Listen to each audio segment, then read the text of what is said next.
Hello student, welcome to next lecture of heaven of chemistry.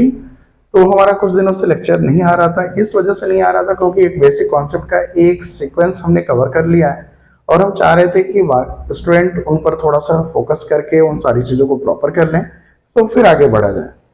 तो आज हम आगे के ये सेक्शन को स्टार्ट करते हैं और अब आगे के सेक्शन में हम लोग डीप और डीप कॉन्सेप्ट धीरे धीरे बढ़ते जाएंगे।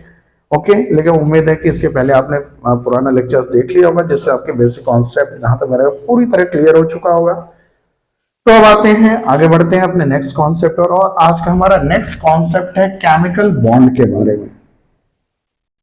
तो आते हैं, इसके पहले हमने पढ़ लिया था कि डिफरेंट एटम्स आपस में जुड़ते हैं और वैलेंसी के थ्रू हमने उनका कॉम्बिनेशन भी देख लिया था कि अलग अलग रेशियो में जुड़ते हैं। जैसे सिंपल सी बात करें कि सोडियम ऑक्साइड, तो सोडियम ऑक्साइड में हमने देखा था कि सोडियम ऑक्सीजन से जुड़ रहा है और कैसे जुड़ रहा है, इसके लिए वैलेंसी मेथड हमने बताया था कि वैलेंसी नीचे लिखनी है, सोडियम की वैलेंसी 1, ऑक्सीजन की 2, क्रॉस मल्टीप्लिकेशन करना है, फॉर्मूला बन जाएगा Na2O। ओके, इस तरह से। तो ये डिफरेंट डिफरेंट रेशियो में जुड़ते हैं। तो ये डिफरेंट डिफरेंट रेशियो जो हम लिख रहे हैं, इसका मतलब क्या है? इसका मतलब ये है कि यहाँ पर 2 सोडियम और 1 ऑक्सीजन के एटम एक साथ हमेशा प्रेजेंट रहते हैं। ओके, इनको अलग करना बहुत ही डिफिकल्ट होता है। ओके, इस तरह हम लोग लिखते हैं वाटर H2O, इसका मतलब 2 हाइड्रोजन और 1 ऑक्सीजन का एटम एक साथ हमेशा प्रेजेंट है और इनको भी अलग करना बहुत ही मुश्किल है। ओके, तो आज हम इसी सेक्शन से स्टार्ट करने वाले हैं, इसी सेक्शन के कॉन्सेप्ट के बेसिस पर केमिकल बॉन्ड। तो केमिकल बॉन्ड क्या होता है? केमिकल बॉन्ड सिंपली कह सकते हो कि ये फोर्स ऑफ अट्रैक्शन है जिसके कारण 2 एटम्स एक साथ हमेशा जुड़े रहते हैं, यानी the force of attraction between the atoms clear which holds the atom together in a molecule. यानी 2 एटम यदि हैं और उनके बीच कुछ फोर्स ऑफ अट्रैक्शन वर्क कर रहा है, यानी अट्रैक्शन फोर्स कुछ वर्क कर रहा है जिसके कारण 2 एटम एक दूसरे का साथ नहीं छोड़ रहे हैं, इन्हीं फोर्स ऑफ अट्रैक्शन को हम बोलते हैं केमिकल बॉन्ड। यानी केमिकल बॉन्ड क्या है भाई? कोई स्ट्रक्चर नहीं है, क्लियर है, कोई ऑब्जेक्ट नहीं है, वो सिर्फ एक अट्रैक्शन फोर्स है। तो जैसे मैं बात कर रहा हूं कि वाटर में 2 हाइड्रोजन 1 ऑक्सीजन है, तो सिंपली समझ लो 1 ऑक्सीजन रहे होंगे 2 हाइड्रोजन, तो इनके बीच कुछ अट्रैक्शन फोर्स लग रहा होगा, तभी तो ये एक साथ रुके हैं, तभी तो ये एक साथ रुके हैं भाई। ऑक्सीजन को छोड़कर हाइड्रोजन नहीं जा रहे हैं या हाइड्रोजन को छोड़कर ऑक्सीजन नहीं जा रहा है, तो इसी अट्रैक्शन फोर्स को हम बोलते हैं केमिकल बॉन्ड। ओके, तो केमिकल बॉन्ड क्लियर है, the force of attraction between the atoms which holds the atoms together in a molecule, ठीक है, इज कॉल्ड केमिकल बॉन्ड। तो ये जो फोर्स ऑफ अट्रैक्शन हम बात कर रहे हैं, ये फोर्स ऑफ अट्रैक्शन अलग अलग रीजन के कारण हो सकते हैं, ठीक है, अलग अलग रीजन हो सकते हैं इसके, जिसके बेसिस पर हमारे केमिकल बॉन्ड्स के डिफरेंट टाइप क्रिएट हो सकते हैं या डिफरेंट टाइप में हम क्लासिफाई कर सकते हैं। तो सिंपली कह सकते हो ये हम पढ़ने जा रहे हैं, ये फोर्स ऑफ अट्रैक्शन क्यों क्रिएट हो रहा है, यानी केमिकल बॉन्ड क्यों बन रहा है, क्लियर? तो ये मैंने कहा अलग अलग कारण से हो सकते हैं, जिसके कारण हम कह सकते हैं केमिकल बॉन्ड के डिफरेंट टाइप्स होते हैं और उन केमिकल बॉन्ड के जो डिफरेंट टाइप्स हैं वो मेनली 3 हैं। कौन कौन से भाई? केमिकल बॉन्ड के 3 टाइप्स, पहला हमारा ionic bond, second covalent bond and third one is coordinate bond. Okay, ionic को इलेक्ट्रोवैलेंट बॉन्ड भी बोलते हैं। ओके, इलेक्ट्रोवैलेंट बॉन्ड, आयनिक का electrovalent bond, second is covalent, third is coordinate bond. Okay, तो एक एक करके हम पढ़ेंगे कि आखिर में ये कैसे बॉन्ड बना है और क्यों ये नाम पड़े इनके।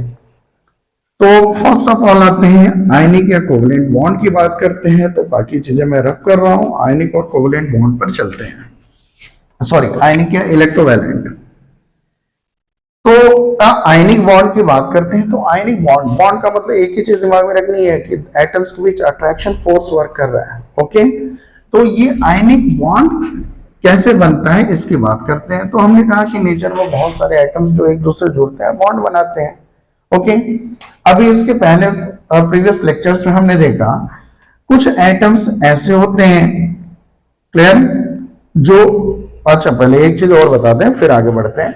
We know that chemical bond बनाने का रीजन क्या है, एटम्स के जुड़ने का रीजन क्या है। तो ऑलरेडी हम पहले ही बता चुके हैं कि atoms wants to be stable.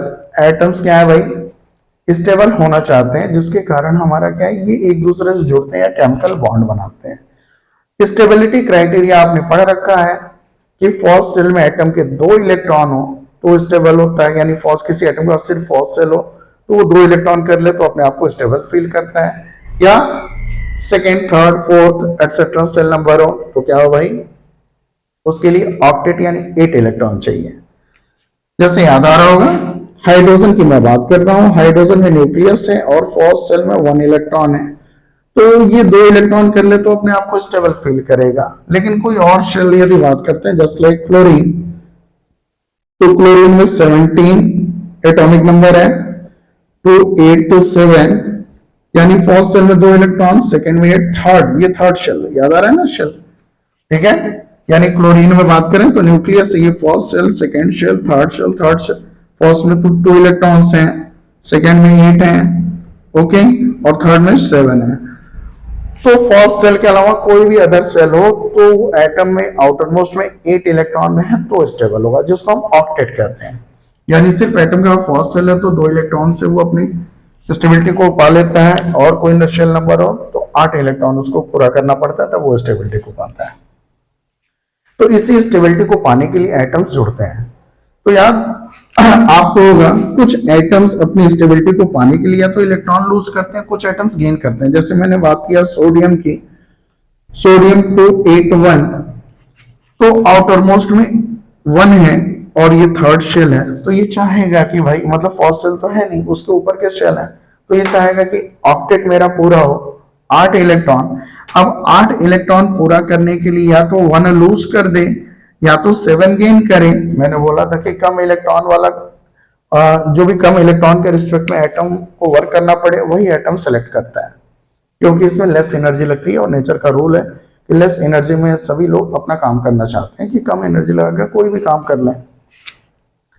तो सोडियम क्या है भाई, 1 इलेक्ट्रॉन लूज करके स्टेबिलिटी पाने की कोशिश में लगा रहता है। इसी तरह कुछ एटम्स हैं, जस्ट लाइक मैं बात कर रहा हूं क्लोरीन, तो 8 to 7, इसके आउटर मोस्ट में 7 है, ये भी 8 पूरा करना चाहेगा, तो या तो 7 लूज करे या तो 1 गेन करे। 1 गेन करना आसान है क्योंकि कम इलेक्ट्रॉन के रिस्पेक्ट में काम करना एटम के लिए आसान होता है। तो ये 1 इलेक्ट्रॉन गेन, यानी 1 इलेक्ट्रॉन ये बाहर निकालकर स्टेबिलिटी को पाने की कोशिश कर रहा है, ये 1 इलेक्ट्रॉन गेन करके ये स्टेबिलिटी को पाने की कोशिश कर रहा है। तो नेचर में कई तरह के एटम है, कुछ अपने इलेक्ट्रॉन को लूज करना चाहते हैं, कुछ गेन करना चाहते हैं, इस तरह से। तो बाय चांस यदि 2 एटम ऐसे क्लोज आ गए हैं, ठीक है, जो 1 इलेक्ट्रॉन लूज करने वाला और 1 इलेक्ट्रॉन गेन करने वाला, ठीक है, तो ऐसी कंडीशन में जो उनके बीच बॉन्ड बनने वाला है वो आयनिक होता है। यानी सिंपल सा, यदि 2 एटम यहां पर आपस में बॉन्ड बनाने के लिए आए हैं, मतलब सिंपली कह सकते हैं एक दूसरे को बाई चांस से जैसे भी आ गए हैं, और एक के पास इलेक्ट्रॉन लूज करने की टेंडेंसी और एक के पास इलेक्ट्रॉन गेन करने की, ओके, तो जो हमारा कंडीशन डेवलप होगी वो आयनिक बॉन्ड बनाने की होगी। कैसे होगी उसी को देखते हैं। तो पहली चीज मैंने कहा कि ये कब बनता है, जब एक एटम इलेक्ट्रॉन लूज करने की टेंडेंसी रखता हो और एक गेन करने की। वन मोर थिंग, जनरली जो इलेक्ट्रॉन लूज करने की टेंडेंसी रखता है इनको हम बोलते हैं मेटल या मेटेलिक एटम्स होते हैं ये, और जो इलेक्ट्रॉन गेन करने की टेंडेंसी रखते हैं ये नॉन मेटल या नॉन मेटेलिक एटम्स होते हैं।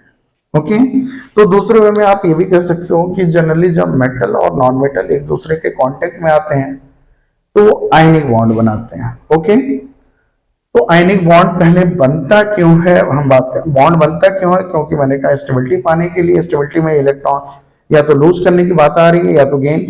तो जनरली यदि 2 एटम ऐसे आपस में कांटेक्ट में आ गए हैं कि जनरली एक इलेक्ट्रॉन लूज करने वाला है और एक इलेक्ट्रॉन गेन करने वाला, तो वो बनाएंगे क्या चीज, आयनिक बॉन्ड। कैसे बनाते हैं, तो जस्ट लाइक एक एग्जांपल हम देख लेते हैं। आपने पढ़ा होगा कि NaCl, एक मोस्ट कॉमन, पहले मैं एग्जांपल ले लेता हूं फिर बात करते हैं। जैसे मैं बात करता हूं NaCl, ठीक है, फॉर्मेशन ऑफ NaCl। ओके, एक चीज और थोड़ी सी बात कर लूं भाई, फॉर्मेशन पढ़ने के पहले एक छोटी सी चीज, इलेक्ट्रॉन डॉट स्ट्रक्चर या लेविस डॉट स्ट्रक्चर। ओके, तो इलेक्ट्रॉन डॉट या लेविस डॉट स्ट्रक्चर कोई बहुत ही हार्ड टॉपिक नहीं है, सिंपल सा टॉपिक है। आपको मालूम है कि कोई भी एटम अभी तक हमने पढ़ा है, पहले मैं एक साइड में वर्क कर रहा हूं, electron dot structure, electron dot structure. Okay, तो इलेक्ट्रॉन डॉट स्ट्रक्चर की यदि हम बात करें, ये क्या है, तो सिंपली आपने एटम को अभी तक तो पढ़ा कि भाई उसका इलेक्ट्रॉनिक कॉन्फ़िगरेशन लिखना सीख लिया। जस्ट लाइक सोडियम 11 इलेक्ट्रॉन है तो 281, इसी तरह ऑक्सीजन में 8 इलेक्ट्रॉन है 26, ये लिखा भाई। ओके, तो इलेक्ट्रॉन डॉट स्ट्रक्चर क्या है, यानी सिंपली कह सकते हो कि आउटर मोस्ट शेल में जो इलेक्ट्रॉन है, आउटर मोस्ट शेल में इलेक्ट्रॉन है एटम के, उन नंबर ऑफ इलेक्ट्रॉन्स को एटम के सिंबल के चारों डॉट के फॉर्म में रिप्रेजेंट करते हैं, that is the electron dot structure. तो क्योंकि आउटर मोस्ट इलेक्ट्रॉन ही बॉन्डिंग में पार्टिसिपेट करते हैं, यही लूज या गेन होने वाले हैं, तो हम जब भी वर्क करते हैं बॉन्डिंग का तो आउटर मोस्ट इलेक्ट्रॉन को रिप्रेजेंट करते हुए करते हैं। तो जैसे सोडियम का आउटर मोस्ट इलेक्ट्रॉन क्या है, 1 है, तो सोडियम आप सिंबल लिखो Na और एक डॉट बना दो, ये इलेक्ट्रॉन डॉट स्ट्रक्चर हो गया। ऑक्सीजन का बनाना है, ऑक्सीजन के लिए O सिंबल लिखो, कितने इलेक्ट्रॉन, 6 आउटर मोस्ट में, तो 6 डॉट बना दो। क्लियर? तो इस तरह इलेक्ट्रॉन डॉट स्ट्रक्चर ऑक्सीजन का हो गया। तो इलेक्ट्रॉन डॉट स्ट्रक्चर क्या है कि outer most electron co dot के फॉर्म में सिंबल के अराउंड रिप्रेजेंट करना है। ओके, यहां पर 6 इलेक्ट्रॉन जनरली हमने बनाया, तो दो दो के पेयर में बनाया। जनरली इलेक्ट्रॉन जो रहते हैं एक जगह पर पेयर में रहते हैं, आप लोग आगे पढ़ेंगे थोड़ा सा हायर कंडीशन में लोग पहुंचेंगे। तो इलेक्ट्रॉन चूंकि पेयर में रहते हैं इसलिए दो दो इलेक्ट्रॉन को एक एक जगह दिखाया, दो फिर दो फिर दो। ओके, आप ऐसे रैंडम में लिख दोगे तो गलत नहीं माना जाएगा, बट जनरली ज्यादा बेटर तरीका है कि आप पेयर में दिखाओ। तो आउटर मोस्ट इलेक्ट्रॉन को जो रिप्रेजेंट कर रहे हैं वही हमारा इलेक्ट्रॉन डॉट स्ट्रक्चर है। तो हमें ये देखना है कि फॉर्मेशन ऑफ NaCl की हम बात कर रहे हैं, ऐसे NaCl का फॉर्मेशन हुआ। थोड़ा सा मैं इस फॉर्मेशन को ऊपर से लेके चलता हूं क्योंकि दिक्कत ना हो जाए, इसलिए जगह ना कम पड़े, इस वजह से थोड़ा सा अगेन हम फिर से ऊपर से लिखते हैं। तो मैंने कहा कि फॉर्मेशन आपको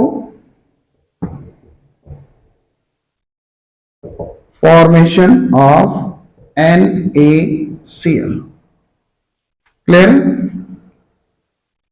फॉर्मेशन ऑफ NaCl समझना है, तो इसके लिए सिंपल सा जाहिर सी बात है कि दिख रहा है कि Na और Cl के एटम्स क्लोज आए होंगे तभी तो ये बना होगा। तो हुआ क्या होगा कि भाई सोडियम का एटम कहीं से आया, ठीक है, और बगल में Cl का एटम आ गया। क्लियर?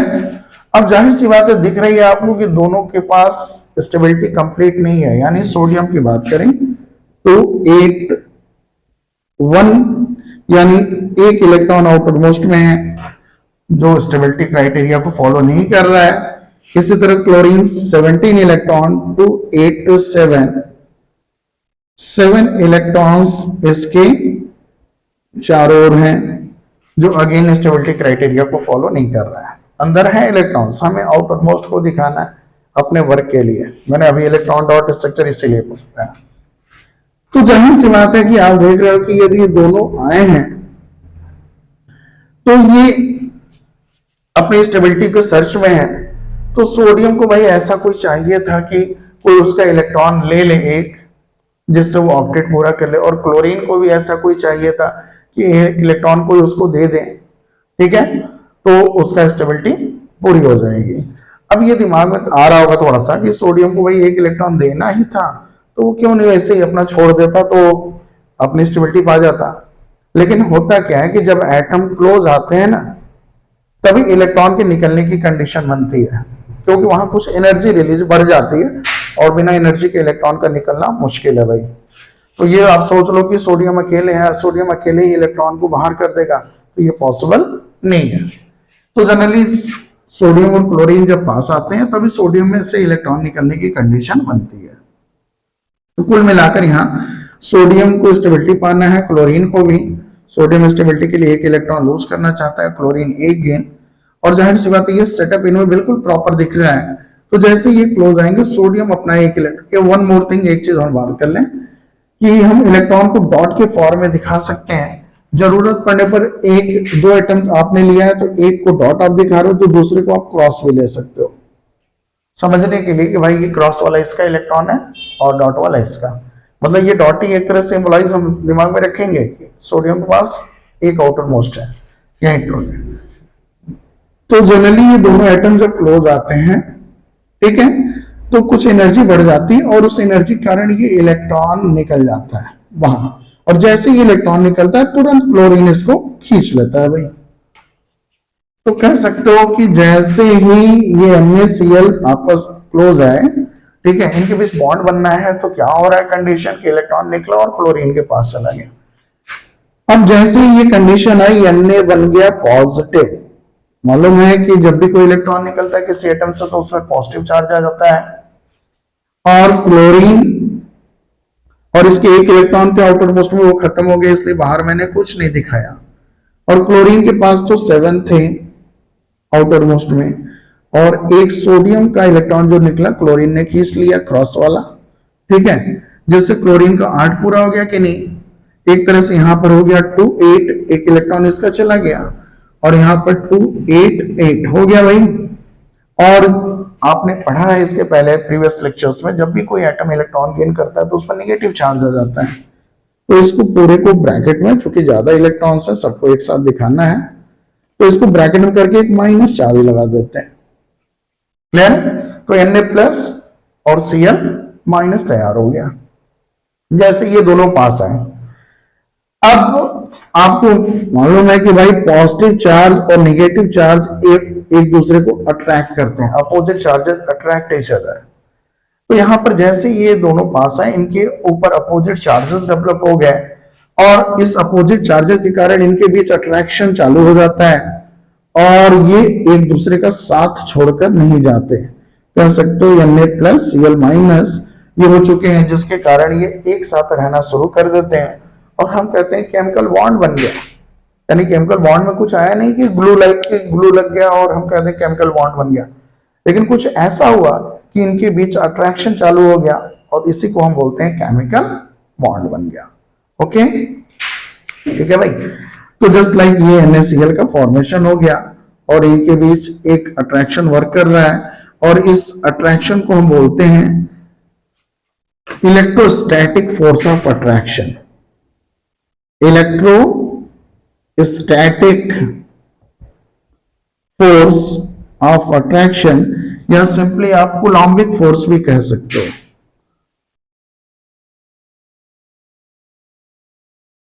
कूलॉम्बिक फोर्स, इलेक्ट्रोस्टैटिक, सॉरी नीचे नहीं दिख रहा है, इलेक्ट्रोस्टैटिक फोर्स ऑफ अट्रैक्शन और कूलॉम्बिक फोर्स ऑफ अट्रैक्शन। क्या? आयंस के बीच में, यानी जब भी पॉजिटिव और नेगेटिव चार्ज के आयंस के बीच में आपको फोर्स कोई दिखे, यानी अट्रैक्शन वहां वर्क कर रहा है, तो आप बेधड़क कहो कि इलेक्ट्रोस्टैटिक फोर्स है या कूलॉम्बिक फोर्स है। क्लियर है?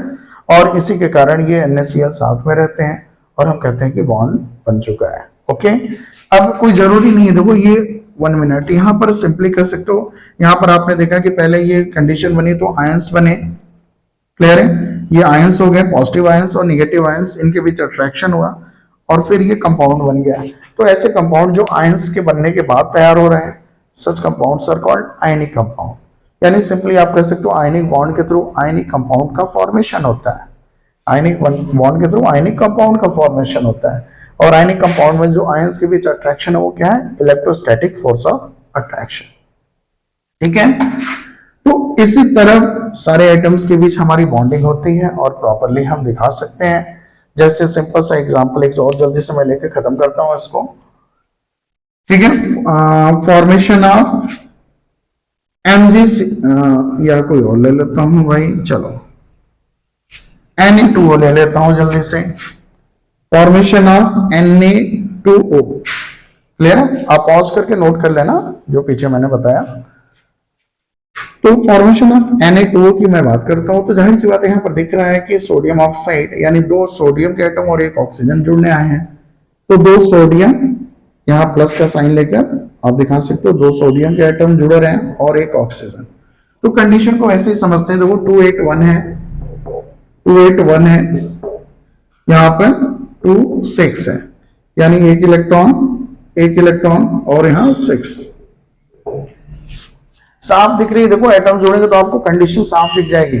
साफ दिख रही है कंडीशन कि सोडियम 1 इलेक्ट्रॉन लूज करके ऑक्टेट पाएगा, सोडियम ये भी लूज करके पाएगा, ऑक्टेट पूरा करेगा अपना, और इसको 2 इलेक्ट्रॉन मिलेगा तब ऑक्टेट पूरा करेगा।